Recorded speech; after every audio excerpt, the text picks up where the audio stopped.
Support for Street Rotting American Style is provided in part by BG Products Incorporated. BG Products Incorporated is dedicated to making vehicles last longer and perform better in the meantime. In shops all over the world, BG Products serves the driving public with innovative products and proven programs of automotive maintenance. More information can be found at bgfindashop.com. Why would someone blow their income on a 52 Henry J? What? Never heard of a Henry J? Well, soon you will on Street Rotting American Style.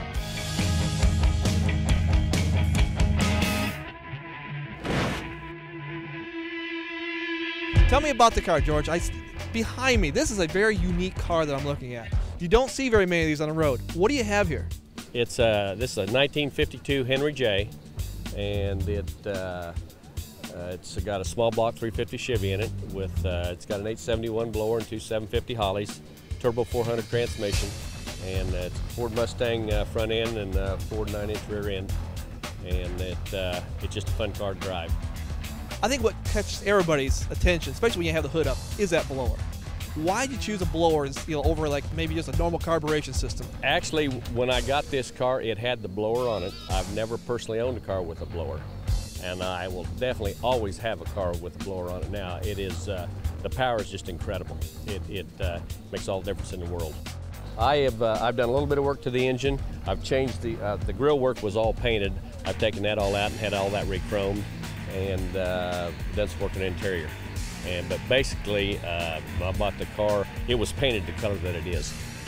No, it's sick, and that's eye catcher too. Just that color right there. When you see that purple coming down the road, the blown income on it sort of suffices as to what the car is. Yeah. But I can drive it around town, and which is what I do with the car. I mean, I haven't had it out at the track, and it's just a fun car to drive. It'll get my heart going whenever I want to step down on the gas. What's your times on a quarter?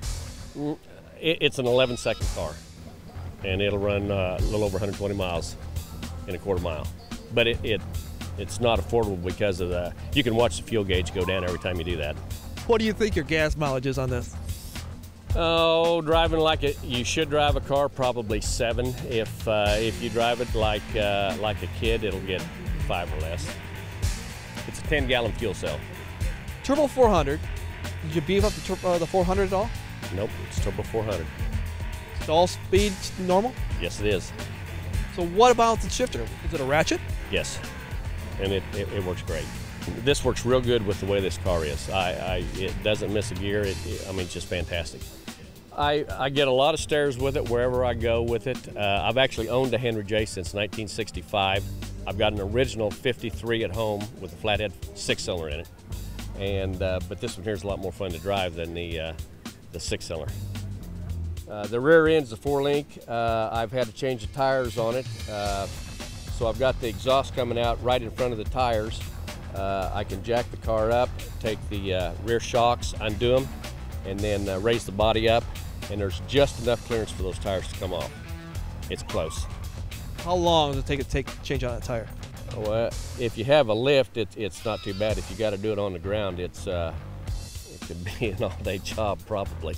But definitely use a lift, and it's not bad. All for the cost of making it look good. You betcha. You see people looking at you. You get a lot. I mean, do you say get a lot of thumbs up? Oh yeah, I get a lot of thumbs up, and it's neat. The kids nowadays, of course, they don't know what a Henry J is, or that they were made by Kaiser Frazier. But yeah, it's neat. The Henry J is a very unique car. I mean, you don't see these on the road. You see it sometimes on the track, but not very much on the road.